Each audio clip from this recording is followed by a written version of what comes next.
Everyone, lucky to free on a free-to-play account on day 100 on Easter Sunday 2025.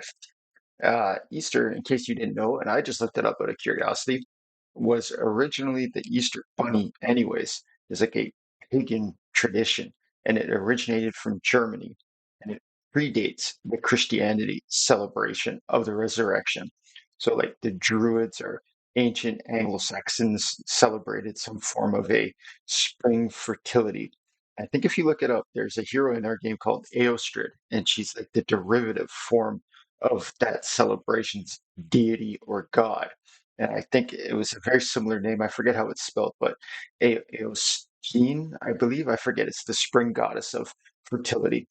And I think it's kind of neat to know that certain traditions evolve, but they still stay with peoples thousands of years later. But the painting of the Easter egg is a Ukrainian tradition. So, this being a Ukrainian game, we can thank them for the availability of it on Easter and the tradition of painting eggs. And you'll see here, Clan Boss was kind of nice today, gave a void shard, a couple ancients. So, we're going to crack these eggs. We're going to do the soul stones, and I'll show you where those came from. I was pretty happy about some of that success. Let's look at faction wars first.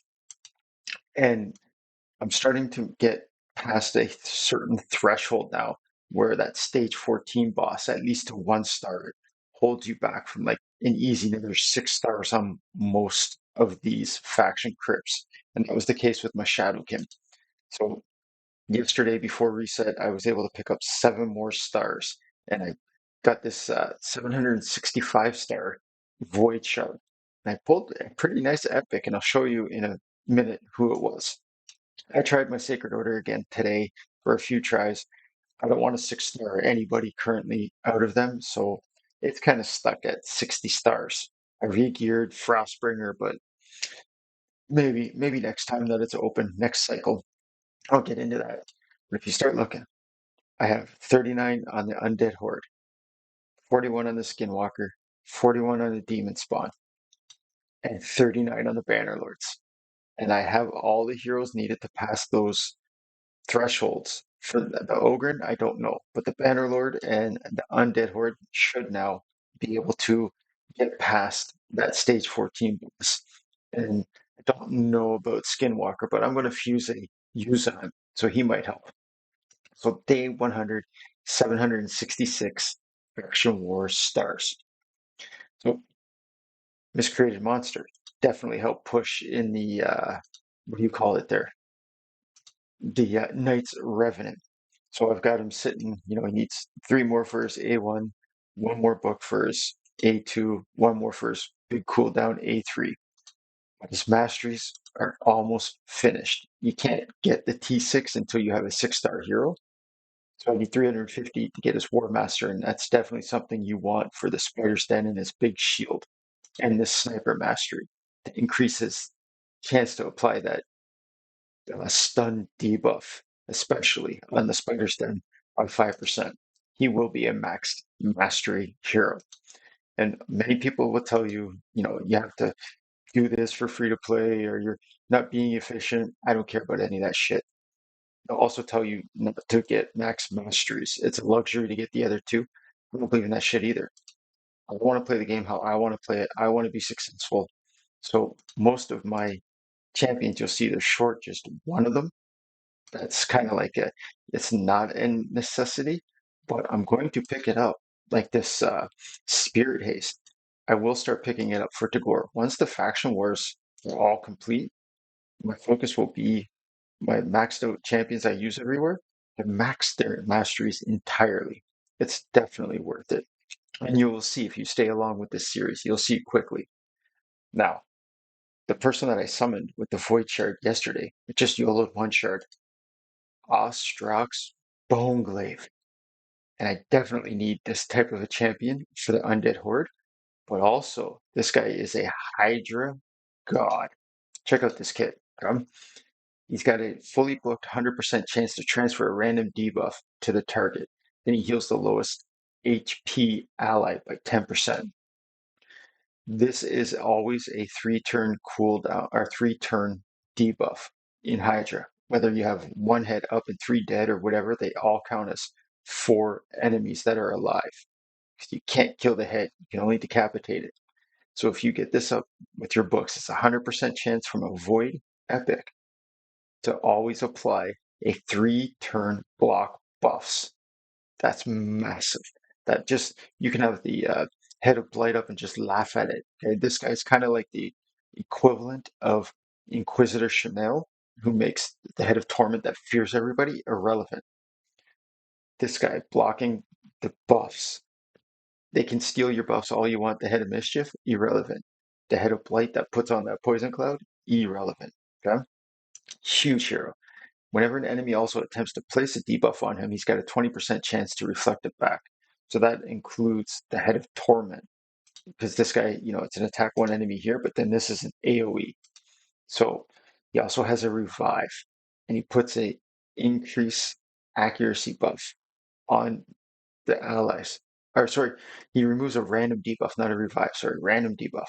So if everybody's got like that the head of wrath that provokes you, he can cleanse that as well. All right. And a baby, increase accuracy. This is a huge pull. Okay. His speed's not the greatest, his stats aren't the greatest, but he's a void epic with a pretty unique kit of block buffs for 3 turns on a void. Sign me right up, man. So you might be wondering how this person here, who, if you watched yesterday, had no soul stones, all of a sudden there's 7 there.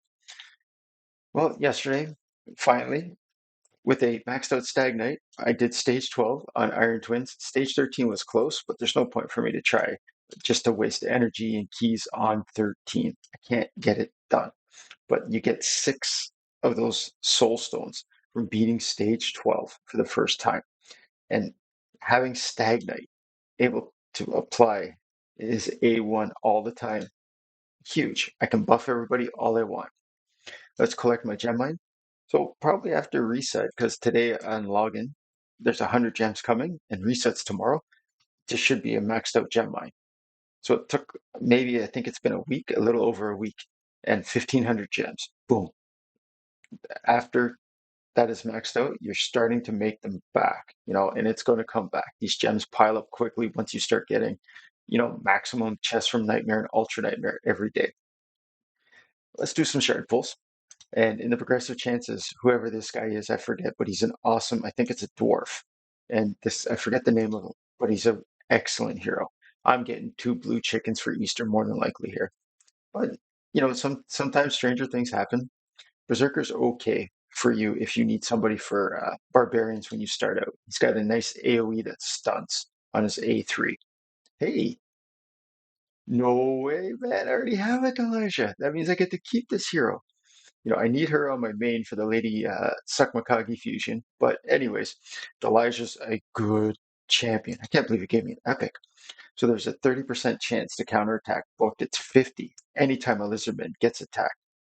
So she's pretty good because when she does, she can apply the poison and she'll heal herself for each hit on a 2 times hitter. All right. She's also got an AoE decrease attack, big version, 100% chance on a 3-turn. And this is a pretty good ability too, where she has a continuous heal for everybody, and then 20% of this champion's max HP as a shield. And then her faction crit aura of 30% HP is pretty good. Now, this account's pretty lucky pulling YOLOs like this and just getting epics. This champ here, if you don't know this, a pain in the ass dwarf. I learned a lesson like 3 months ago named Arnorn and Norn, I forget, but when you kill them, instead of them dying, they truck stone skin, and then they do like an AoE move. Let's see if we can pull them. I highly doubt I get a void legendary out of one, but anyways, Delaware, this fanatic. I already have this guy. He's okay. He's not the best, but I don't really need that champion. So if we go into the Path of Spring, I don't know if maybe I'll pick up these oils, but I doubt I'm going to do enough work today.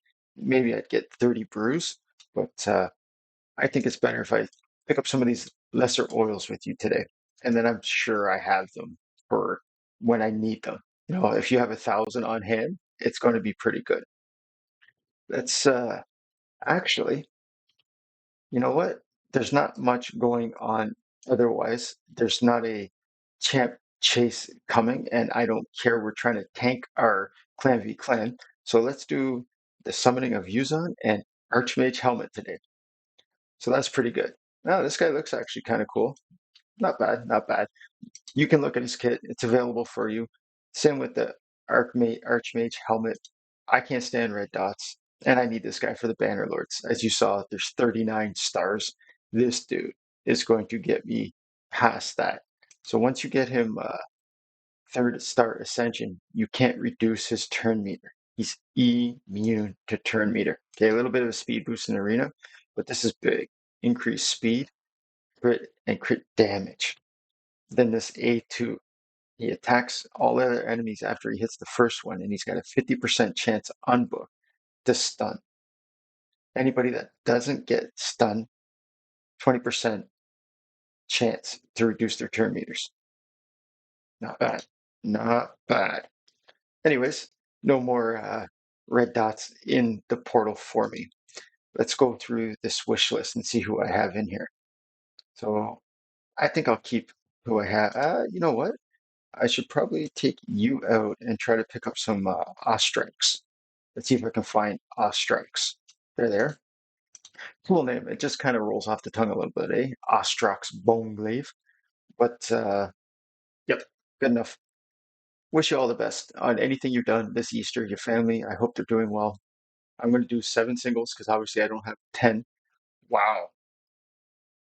Um, Renegade's an end game hero. She can reset your cooldowns when she kills herself and stuff. And a 5-star soul uh, really makes her pretty good, I think. Is this Ostrox? No. Rearguard Sergeant. Nah. She's old school clan boss from like 5, 6 years ago. Hey, a mythical. Rixia, huh? 1 star. I don't think I'll ever pull a mythical on this account, but you never know. You play it long enough and you get deep enough into the game, you're going to get a mythical eventually. Eventually. I don't do enough live arena anymore. I'm not keeping up with it to guarantee getting a mythical this year because you every month have a chance to get 3 primal shards just from your live arena. Yeah, that's not bad though, eh? Not bad. Most of these you figure, they're going to be garbage, right? But wow, that Renegade's not worth much on the sell, but I definitely don't want Rearguard Sergeant, Slasher's crap, Interceptor. These are all crap. What's a single? Well, that's not bad. They're worth like 140 for a single. But I'm going to keep who you see up here, especially this Renegade 5-star. Like that's a lucky pull.